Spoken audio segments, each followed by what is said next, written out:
Good evening, everyone, and Happy New Year. This is Kenny Cummings here for Chillin with Jeff and Kenny C, bringing you the first ever interview of any kind in 2016. And joining me at this time is a collective group of men. I'm joined with Lindsay and Ronn of RC and the Nightshades. Going on, fellas? Good evening, Kenny. Thanks for having us on your show. It's a real pleasure to be here. Same here. Absolutely. Happy New Year's to you all. Happy New Year. And before we go further, let's do a roll call. Go ahead and state your name. What role do you play in the band? My name is Ron Crowder. They call me RC, and I'm the lead singer in the band. I'm Lindsay Olive, and I'm the guitarist. There's only two of us tonight. Oh, okay. That's fair enough. We still got at least two members, so that's all good. So let's go ahead and begin. Now, how did this group got all started? We formed in 2012. At the end of the year, at the end of the summer, I was playing in the Chevy Chase Inn on Sunday nights, and some of the guys started coming sitting in with me, and we wound up making a band, and that was with Jay Flippin and Steve DiMartino, and Lindsay joined shortly thereafter, and we just started playing around town in different places after that. They were playing at Natasha's, and I went down there to check them out and see how they sounded. They said, "Oh, Lindsay's here. You got to sit in." So I sat in on Stormy Monday, and at the end of the song, they said, "Oh, now you're in the band." That's right. Yeah. I remember that. I loaned him my guitar, and he wasn't used to playing the guitar that I had because I use different strings than he does. But he did quite well with it, and so we invited him to play with the band, and after that. And so later on, Jay Flippin, of course, passed away, and we searched around for a really good keyboard player and found Steve Lyon. They call him Doc, and he's our keyboard player. And then Steve DiMartino left the band, and we got Bill May to play the drums after that. And we had Roger Tremaine on bass, and now we have Mike Anderson, and Gino Noel also fills in. Right. And so we kept the core members and have just replaced some of the guys, but pretty much we've been the same band now for a little over a year. That is awesome. I became a fan of you guys as of a few weeks ago. Me and Ronn were messaging each other, and he gave me this link that led to the SoundCloud page, and I did listen to a couple of songs off your album entitled Snakebit. And as I told y'all before I pressed the record button, I was blown away of the sound, just pure awesomeness. It's just incredible album put together, and that's an interesting story behind Snakebit, as Ronn told me. So why don't you go ahead and explain the story behind working on Snakebit and how it all got put together? Well, when we had the original members of the band together, we decided we wanted to make a record. And I had written some songs, but we decided we wanted to do some cover songs also. And so each member of the band picked a song to do, and so we did several familiar songs mixed in with the originals. And while we were working on the record, we kept having to postpone the recording sessions because of illness. Several members of the band developed cancer during that period, myself included, and we were getting treated, and people were not well enough to record, so we wound up postponing recording sessions and having to work on it at a slower pace than we had originally intended. 3 members had cancer. One was diagnosed with diabetes. One had a heart attack. So we were joking around one day and said, well, I guess we're just Snakebit. And that was the upshot of the Snakebit song. I went home that night and wrote the song and brought it back in, and the guys liked it, and we recorded it, and so we decided to call the album Snakebit. The folks who were ill in the band, including myself, were fortunate enough to be treated successfully, except for Jay Flippin, who unfortunately passed away in October of 2014, shortly after we had released the album. And he was very proud of the album. He told me so himself. He thought that it was one of the finest works he'd been associated with. And it was, in my opinion, it was really good because Jay played on it. Yeah. And so he played so well that he inspired the rest of us to give it our absolute best, and you know, that's one of the great legacies that Jay left. He had an amazing career, and those who knew him miss him dearly. He still has a great influence on me and several others that I can tell you about. Man, it's a story like that that puts people to tears, considering that what this group had to go through, and it also shows signs of how y'all overcome adversity as well. The album went on to sell pretty well, and I think y'all sold out on a CD, baby. I mean, they sold like hotcakes. I mean, I don't know what to tell you. I mean, they. Yeah. Well, so. you can still get. We replenish the stock at CD Baby, but you can still buy it direct from Altus Records.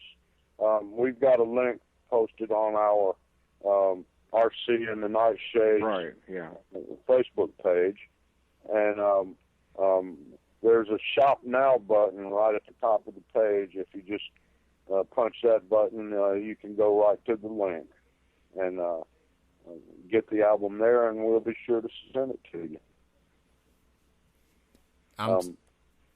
One thing that I'd like to mention is the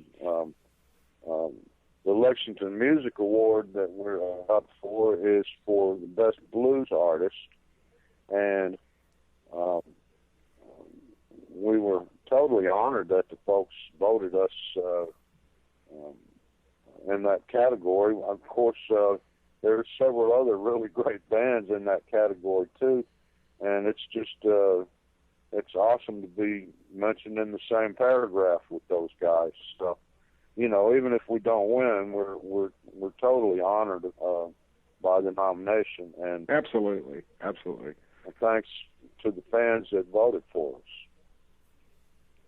Absolutely, and congratulations to you guys on the nomination. So it's all inspired from Jay Flippin. He was the inspiration behind all this, and we're carrying on with his inspiration to this very day. Yeah, he inspires us in our playing, currently, and he's inspired us to make it through everything we've come through.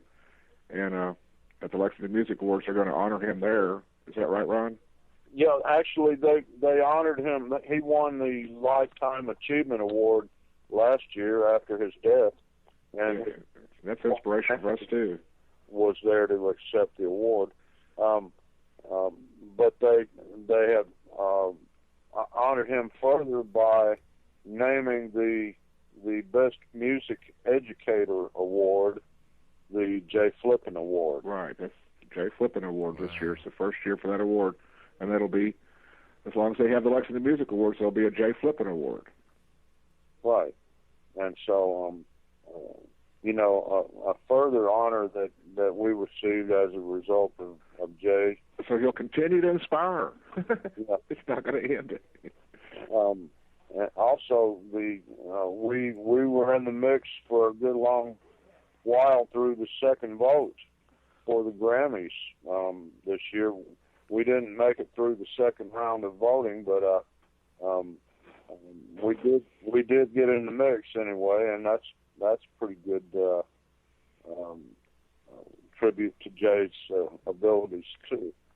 Up through the voting, the last day for the Grammys, we had over 380,000 plays in that month. On SoundCloud. Yeah, on SoundCloud, over 380,000 plays, and that was just an achievement within itself. And I think I'll always be able to hold on to that one. Yeah, that is absolutely true. I mean, that's truly. It just shows that people love good music and appreciate the work that you guys put in. And Jay, as you guys said, definitely left the mark. I mean, the man has an award named after him at the Lexington Music Awards. So, yes. Again, it's January 31st at the Lyric Theater from 6 to 8, hosted by WLEX, Bill Meck, and Angie Bevan. And is it the 31st? I think I'm booked that night. Yeah. Just kidding. Yeah, 31st, yes. So, and I want to take this time to give a huge shout out to David McLean and everyone behind the scenes that's putting this award show together. It's a lot of hard work, and it's not a lot of people like those guys that gives people in the local music community the platform to celebrate a night of local music, local communities, local DJs such as myself. So David McLean, kudos to you, kudos to Macy and everyone that continues to put this together. I'm definitely looking forward to January 31st. Now, for the performance side of things, I seen y'all perform last night at Backstretch Bar and Grill. I enjoy. That's become one of my favorite spots. I've only been there twice, but their food is delicious. Great food. And he does. Mike Davis, the owner there, is a fine fella. He made sure that the kitchen back there was just first class, and they've got as good a bar menu as anywhere I've ever been. And he has me booked every Saturday night there, and generally speaking, we usually have guest musicians come by and sit in with me. I do a single act also, but most of the time there I'll have other people playing with me. Like last night, Lindsay and Mike Moyer, the trombone player, sat in. And so sometimes Skeech Pennington, the horn player in the Nightshades, comes by. Other times Steve Lyon, the keyboard player, will be there. So we have a good time. It's a jam, and the crowd just really loves it. We have a great time at the Backstretch. So we also play in Danville at a place called Brothers Barbecue. Oh, that's the best barbecue. That's a great place. I support live music down there in Danville. Brothers is doing it. They're really supporting live music. Yeah. I come from Memphis, and let me tell you, I know a little bit about barbecue, and those guys are doing it right. Let me tell you. Yeah, I'm from Western Kentucky in my high school days, and I can tell you what, they got the barbecue down there. Yes, they do. And we also play at another place in Corbin, which is called Brick House Blues, and they book exclusively blues bands, and we are set to go back down there here soon. I don't have a date set yet. We'll be at Brothers Barbecue in Danville on February 5th. And I will be down there on January, let's see, that's the 14th, doing my solo act at Brothers Barbecue. All right, so they are at Lexington. You guys are going to be at Danville, and I also hear y'all going to be at Nicholasville as well. Yes, Nicholasville. That's the Rolling Oven Pizza. It's a new place. Formerly the Southern States. Formerly the Southern States, right in the center of town. It's a big pizza place now. It's really neat. Yeah, it's a famous old corner there. It's a historic corner called Dodge Corner. And it's right where the Southern States business used to be. And we'll be there Friday the 8th, this coming Friday, starting at 6 o'clock. And that'll be Lindsay, Olive, and myself. Now, Ronn, you are definitely one thing about you that I've noticed that I've never seen from local artists. You're very multitasking. You singing, you play the guitar, and you play the harmonica all at the same time. I seen you last night. I'm like, man, I've never seen that from a musician before. A guitar and a harmonica, and you sing. Like, that's incredible, man. Like, how long have you been trying to do that, man? That's a lot of work for having one instrument. That's hard enough for a lot of musicians, but you got like two, and you sing. That's incredible, man. See, he's got three brains. Well, I don't know. I'll tell you how it started. I was in several bands when I first got started. I was just a singer, and after a little bit, I started learning how to play the guitar. I had several good friends that were guitar players who taught me a lot. James Mason, Larry Wells, several others, B.B. Cunningham, who is Jerry Lee Lewis's bass player. At least he was until he passed last year. But a lot of the reason that I started doing the single act was because the bands kept breaking up, and I wanted to keep working, so I started taking engagements as a solo act, and then I decided to add a lead instrument, and the harmonica was a natural. Back in those days, of course, Bob Dylan and Neil Young and several others did the same thing. They would play the harmonica on the little metal rack, and I got to the point on the harmonica where I was pretty good at it, and I started just doing recording sessions as a harmonica player, and I've got several major credits just as a harmonica player on recordings, and basically just picked it up just to keep working as a solo act. I needed a lead instrument, so that's the main reason I started playing the harmonica. My grandfather, J.B. Maxey, was the first man to ever play the harmonica live on the radio. I have a newspaper clipping dated in 1922 from the Atlanta Journal, which states that fact. And so there's a lot of musicians in my family. My brothers played. I've got cousins. My cousin Earl Cobble played drums for Bill Haley and the Comets. and they were one of the premier first acts of rock and roll.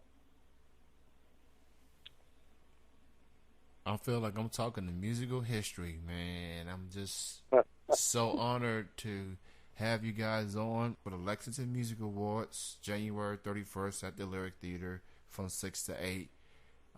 Thank you guys for your time. Thank you. Thank you, Kenny. And, real pleasure. Thanks for sharing with us, man. Absolutely. That's great to be on the TMV Cafe, man. Thank you for having us. Absolutely, man. And again, Snakebit is new copies are on the way on CD Baby, or you can message Ronn your address and info and cash via PayPal, and he'll get you hooked up for sure. And Backstretch Bar, check them out every Saturdays. Check them out. Danville coming up, and at Nicholasville as well. They're gonna be all over Kentucky. Let's just say that. And they'll be at Lexington Music Awards as well on the 31st. So yeah, in fact, I'm playing the harmonica in a harmonica quartet with G. Busy and David Harrod and another harmonica player. William Marshall. Yeah, Goose Marshall. Yes. So that ought to be interesting. Yes, four harmonicas going at once. So, yeah, I've never done that before, so that ought to be interesting. Oh, I'm definitely looking forward to that for sure. Continued success, fellas. Good luck with the nomination, and thank you guys for your time. Continued success, and shout out to the rest of the members. Okay, thank you, Kenny, and everybody. Thank you so much. Absolutely. This is the end of the first interview of 2016. This is Kenny Cummings signing off. You all have a happy new year, and we'll see you on the first live show of 2016. That's January the 9th, 8 p.m. Eastern, 5 p.m. Pacific, only on tmvcafe.com, bringing you entertainment to your ears. We are signing off.